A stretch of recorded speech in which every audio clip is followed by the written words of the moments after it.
Hello, thank you very much. Thank you very much, the Bessa Center, for inviting me.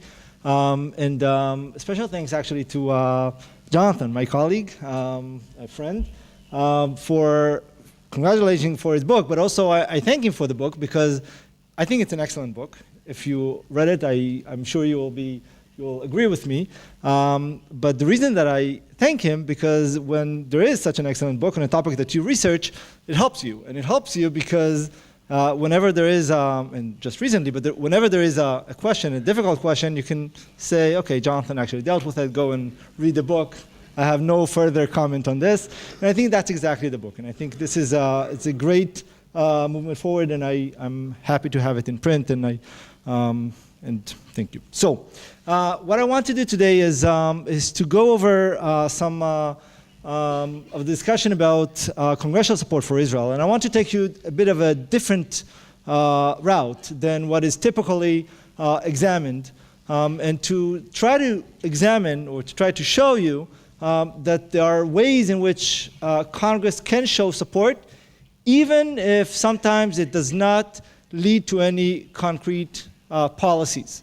And I will show you that this is important because we want to know to what extent our members of Congress are supportive of Israel, regardless of their religious affiliation, regardless of their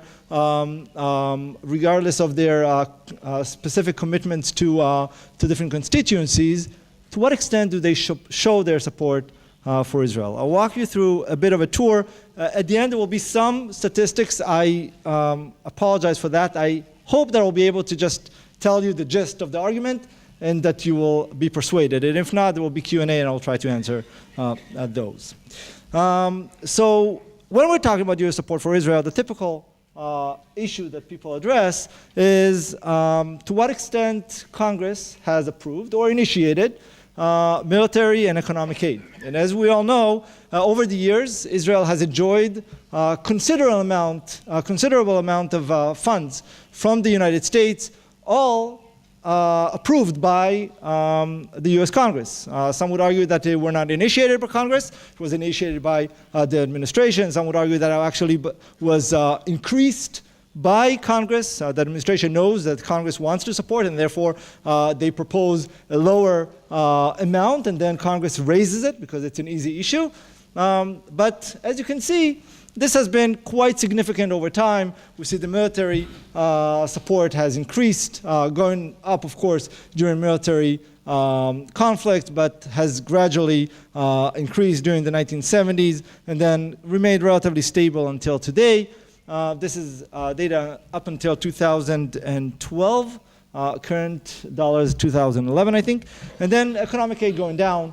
We know that economic aid that is not connected to military has gone down considerably to almost non-existent today. So this is one way of looking at the role of Congress, but I would argue that is more than that. We have to also look at other ways, and I think the recent events that we witnessed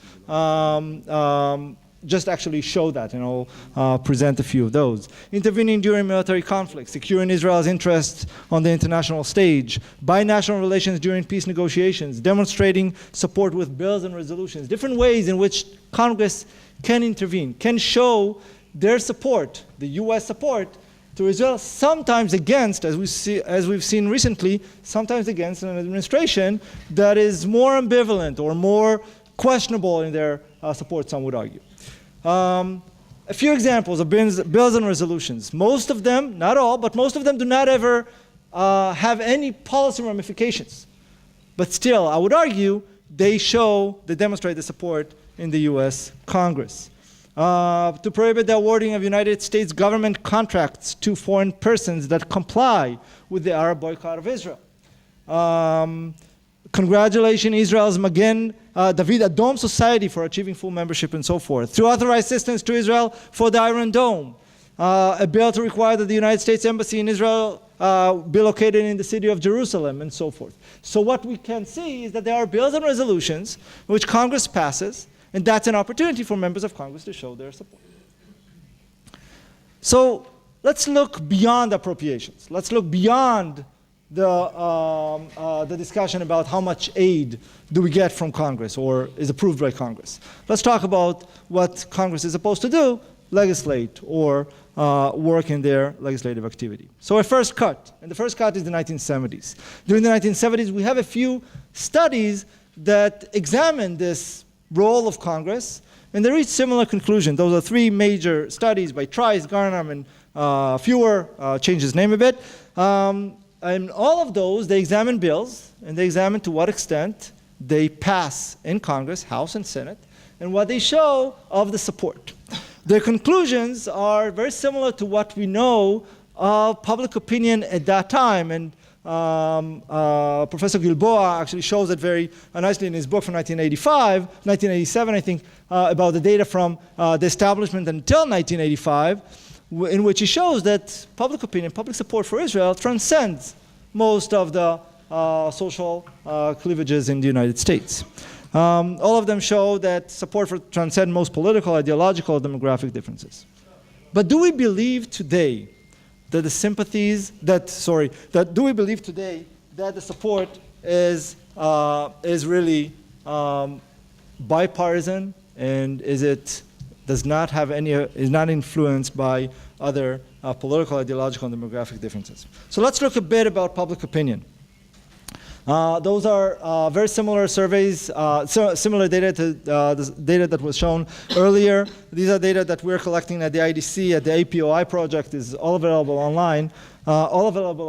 Just we take a lot of polls and we digest them a bit and try to present them in different ways. We do that for public opinion, but we do it for also presidential rhetoric, and we do it for congressional legislative actions and the media coverage and so forth. What we see, public opinion has actually increased its support for Israel. This is the sympathies question that we've discussed earlier. Public opinion has increased over time.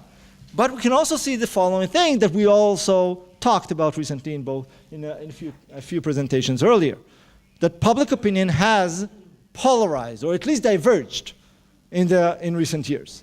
Starting from the end of 1990s, or especially since 2000, 2001, some would say, Republican support has dramatically increased, and Democratic support has at least remained, if it did not decrease. We can see the same pattern also in Arab Palestinians. Everything is smaller there, but still we can see the Republican support for, or sympathies with the Palestinians has decreased. For Democrats, it remained at least the same. Shouldn't that have also an effect on the way that members of Congress act? Of course it should. They are fed by the same constituencies that we see here. They're up for election every 2 years, if they're in the House, and the Senate 6 years. So a congressional party is really bipartisan in their support for Israel. Take two examples. Operation Cast Lead, January 2009. The House passed a resolution siding with Israel against Hamas. All 390 yeas. That's a lot. Only 5 nays and 37 abstained. But look at the tally here. Democrats, 4 nays and 29 abstained. Almost all of the nays are actually Democrats. Look at another one, Goldstone report, November 2009. House passed a resolution condemning the report. We talked about it, I think, earlier in the example that I showed, but all 344 yeas, bipartisan, strong. 36 nays, but out of those 36 nays, 33 of them are from Democrats. So there is something there to the bipartisan support which is changing. Is it strong? I would argue that it's not as strong as we would be afraid of at this point, but it is changing. Now I want to show you a bit more data here. So this is a picture from when? You can know just because you can see the person in behind, this is the first time, right? Because who is there? Biden. And this is the picture, the more recent picture, Orrin Hatch is replacing. All the faces are a bit different, I think less smiling, but I found this picture. It served me well. So I used this one. But the idea that there is something to it, now he's invited. Okay, so there's all the debate about this invitation, I agree.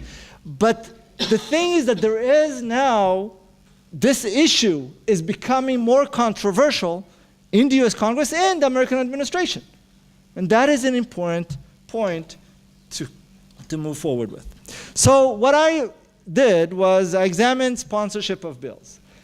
And the reason that I'm looking at sponsorship of bills, because when you look at all the bills that reach the floor of the US Congress, House or Senate, they're almost unanimously supported by everyone in Congress. As we saw that. Okay, more Republicans are supportive and less Democrats. That's true, but almost unanimous. I want to show something more. I want to show some more variation. What is the variation that I can show? I'm looking at what is actually something that members of Congress can initiate to show their support beyond those votes on the floor. And that is sponsorship of bills and resolutions. Those are attempts by members of Congress, House and Senate, to say, hey, there is an issue here. I want to promote that. That is in favor of Israel. And by doing that, I'm presenting a supportive view of Israel. Some can add to that. They will be co-sponsors. And at the end, I will have 100, 150, 200, 300 members of Congress supporting a bill or a resolution. It might be declaratory. It might never reach even a committee. But it is a show of support. And I want to examine those. It was done in the past by Mixon, Rosenstein, and Wall, two different series, one in the House and one in the Senate. And the first one in the House, they show evidence of divide between Republicans and Democrats. And then another study in the Senate, they show no divide. So we are not clear. So what I did, we did this with a student of mine, Ilan Nair. We examined all House resolutions from 1973 until 2012. And what we show, and I'll show you here, that there is something about movement change. Now I'm getting to the gist, and I have only 5 more minutes, but I'll manage. That there is some change, and I'll show you how. So our questions were, do members of Congress show more support over time? And do members of Congress demonstrate a growing divide between the parties in activity and in position? How I collected the data, I'll talk afterwards. But this is the bills and resolutions that we examined. We categorized them into different categories: the boycott, condemning adversaries, friendship, Israel budget, Jerusalem, joint venture, and so forth. All are bills and resolutions in support of Israel. There are a few bills that are anti-Israel. There are very few, not a lot of co-sponsors on them, and they are relatively old or dated at this point. So we don't have a lot of those. Increased activity, at least in the House. We see more and more resolutions proposed in the House, to some extent in the Senate, but not as much. So we see more activity in Congress on this issue. Going beyond that, is it more Republican or Democrat? So the argument that all Mixon and Rosenstein and Wald is that there is something to it, that it's Republican more and Democrat less. We didn't find it that easily. Because what we see that Republicans and Democrats are both relatively active. So what is the difference? And as you can see here, Republicans are red and Democrats are blue. There is a gap a bit opening in the 2009 111th Congress and 112th Congress, but it closes up. So what is the difference? In order to understand that this is the Senate, in order to understand the difference, we check the following thing. To what extent do members of Congress present now bills and resolutions which are only partisan? To what extent do they work separately in their support for Israel? If this is the case, then we have two parties, both of them supporting Israel, but they have a different view of their support for Israel. And what are the topics that they are supporting? And we show that it does. We call that congressional dysergia, in which two parties in Congress work independently. As we can see, we have more and more bills that are partisan. Both are showing support, both the House, both the Senate, both in the House and the Senate, both Republicans and Democrats. But to a greater extent today, they work independently. The idea that they are working independently just shows you that there is less agreement between Republicans and Democrats in their support for Israel, although overall they do show significant support. So what we try to understand, what actually explains the support among members of Congress.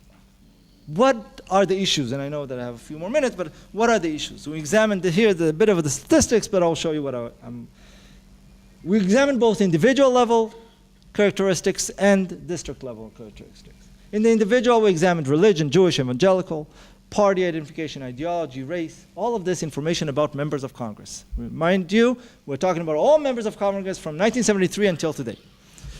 District, to some extent we have data on religion, Jewish, evangelical, Jewish influence on our area, in support for Israel. Can argue that that's kind of behind the way of AIPAC, and party and race. Here are the results. Now, this is a lot of numbers. The only thing that you should focus is on the following. Overall, Democratic support, you can see here, the left side, overall Democratic support is negative. Less support among Democrats compared to Republicans. Ideology, conservative, more supportive than liberals. That's overall. That's the first model. This is everything from 93rd until 112th Congress. But when we split that to three different periods, Cold War, post-Cold War, but pre-9/11, and then post-9/11, we see an interesting thing. What do we see here? That during the Cold War, Democrat was positive. Democrats were more supportive of Israel than Republicans. Conservative was negative, less than liberals. Post-Cold War, pre-9/11, those 10 years, a wash.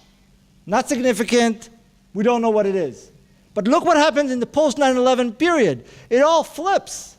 Republicans are now more supportive of Israel than Democrats, and conservatives are more, Republicans are more, Democrats are less, and liberals are less supportive of conservatives. So we see an important change in Congress, in the US Congress, in the way they support. And this is after we control for religion, and after we control for race, and after we control for district characteristics. This is an important transformation in the way they support in Congress. I'm finishing up. We have conclusions, aggregate, increasing activity, as I showed you, congressional, the surge I talked about, an individual, the flip. This is an important transformation that leads to what we see here in Congress. And I'll finish in the last comment. We asked during the elections, Israelis, do you think there is a difference between Republicans and Democrats in their level of support for Israel? 16% said the Democrats support more, 32% said both support equally, and 52% said the Republicans support more. Israelis see the trends that I just showed you. They see the fact that Republicans are viewed, at least in the way that they talk, in their rhetoric, they're more supportive than Democrats. What? Probably. Thank you very much.